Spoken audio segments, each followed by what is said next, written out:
بسم الله الرحمن الرحيم سبح اسم ربك الأعلى الذي خلق فسوى والذي قدر فهدى والذي أخرج المرعى فجعله غثاء أحوى سنقرئك فلا تنسى إلا ما شاء الله إنه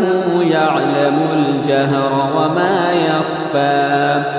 ونيسرك لليسرى فذكر إن نفعت الذكرى سيذكر من يخشى ويتجنبها الأشقى